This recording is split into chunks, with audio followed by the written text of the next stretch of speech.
Hi, it's Tim Hagen from Progress Coaching, and welcome to another episode for the Coaching Conversations podcast. Now, we are on Stitcher, we are on iTunes, and multiple different channels. Please check us out.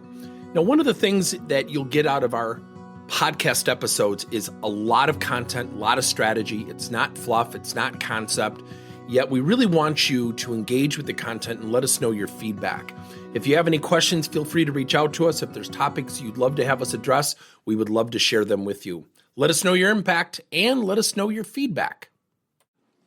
For years, I've worked with the Milwaukee Brewers sales organization, and I'll never forget my first meeting with the Brewers and Jim Bavey. I had a great ex-employee, Jennifer, who set up the meeting, and it was really interesting because when I met with Jim, I would tell you that it wasn't hugs and kisses when we met each other. I could tell something was on his mind, and he asked me a really tough question, yet I looked back and thought, you know what? It's one of the most fair questions I ever had. He said, are you going to come in with a static program every year? And he kind of started to describe his frustration with something. I'm thinking, hey, pal, I just met you. What are you mad at me for? And I finally said to him, I said, so what happened? He said, well, we've worked with people and they come in with the same program. I said, no, everything I do is customized, but I hate training. He goes, what do you mean you hate training? I go, development of staff has to come from within the organization.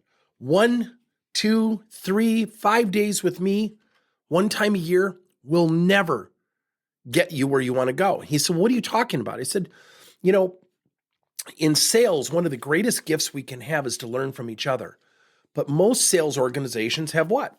Salespeople that think about themselves. I often think about the word ego. Ego is at the forefront of salespeople's brains, and it should be. The industry is filled with a lot of rejection. A lot of rejection.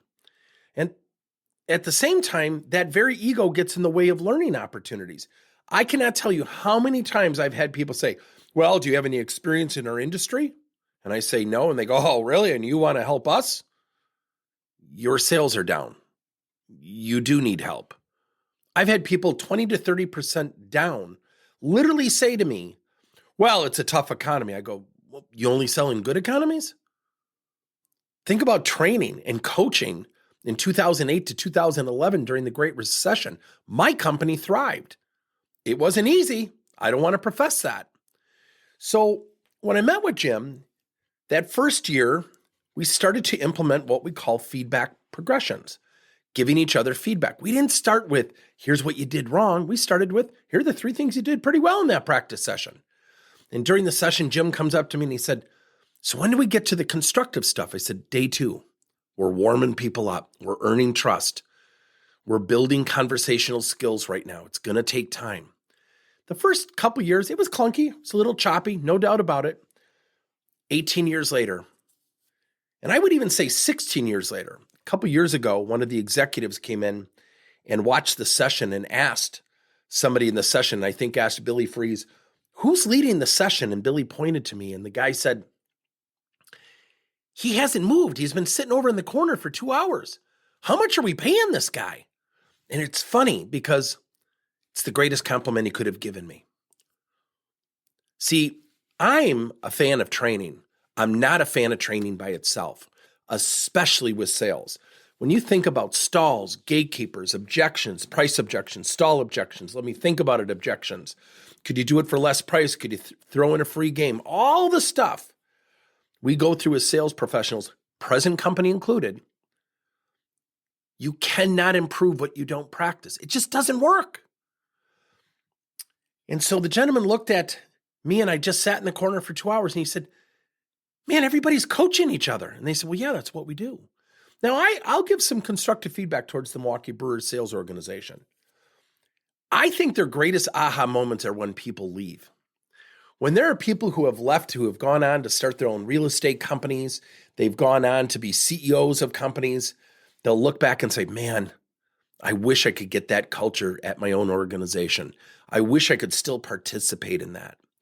And the reason I say that it's constructive feedback, sometimes when I share with my friends at the Brewers how unique their culture is, I think sometimes it falls on deaf ears. I think they trust me, yet they live it so much, they don't understand why other people don't do it. Now, let me give you a case in point. I was at an organization, and I told this story this year at a wealth management company for one of our clients. It's a division of one of our financial service clients. And the president asked me to sit in. And he asked me to just observe. As I sat in the meeting, the vice president of sales turned to me and he said, well, tell me a little bit about your company. And I thought that was such an awkward transition because I was there to observe. I wasn't there to participate. And I told him, and he said, well, do you have much experience in wealth management? I said, no, I don't. And he began to laugh at me, literally laugh at me. He goes, okay, well, I guess we can hear your sales pitch. And I want to stop there. I wasn't there for a sales pitch. I was asked by the president of the division who liked me, trusted me, found my stuff to be valuable for whatever reason. And literally, he looked dismayed. And I said, do you mind if I share something with you? The vice president said, sure. And he's smirking at me. I go, I'm not here for a sales presentation. I didn't call this meeting. He did. And I pointed to the president. I was just asked to observe. I can leave. I'd love to ask you a couple questions. He said, sure. Now, I think the president knew this was going to happen. And I looked at the vice president and I said, do you have experience in wealth management? He said, you're darn right I do, 22 years. I said, I have 2 more questions and that's it, and then I can leave. And he said, okay. And he's still laughing and smirking at me. I said, are your sales up or down? Before you answer, I know the answer. He said, well, that's kind of a tough question, to answer. No, it's not. I said, are your sales up or down? The president looked at him and said, tell him. He said, well, we're a little down. See, here's the tough thing, everybody. I teach something called RIRE. And what we do when things are tough is we change the story so we feel better about it. And I looked at him and I said, they're down 17 points. He said, yeah, that's about right. Now his voice is softer. The ego has left the room. The confidence is now gone. And I look at him and I go, and you're the one with the experience. Packed up my backpack, walked out. Later, the president asked me to sit down with him, which I did, of course. And I sat down and I said, I don't know where that came from. He goes, look, I owe you an apology. And I said, no, that's okay. I said, we all make mistakes. And I said, can I just give you some really good advice? He said, sure. I said, I don't think I'm always right, but I know one thing. When you're vulnerable and open to getting better, don't let your ego get in the way, because ego stands for eroding growth opportunities. And his jaw dropped and it kind of hit him. I think it was an aha moment. I said, be vulnerable. Tell your people you're improving, because then they'll improve. See, one of the things I hear all the time is it's all about the numbers. Bullshit. If it's all about the numbers, then hit your numbers every damn time. It's about the people who produce the numbers. And when you have leaders like Jim Bavey at the Milwaukee Brewers and Billy Freeze and Dan Wilkerman and Jake Mensch and Chris Kimball and Jason Fry and Chris Rothwell and Joe Robinson, these people connect with their people. They meet them with where they're at and they help them where they want to go. The motivation's never been higher, ever.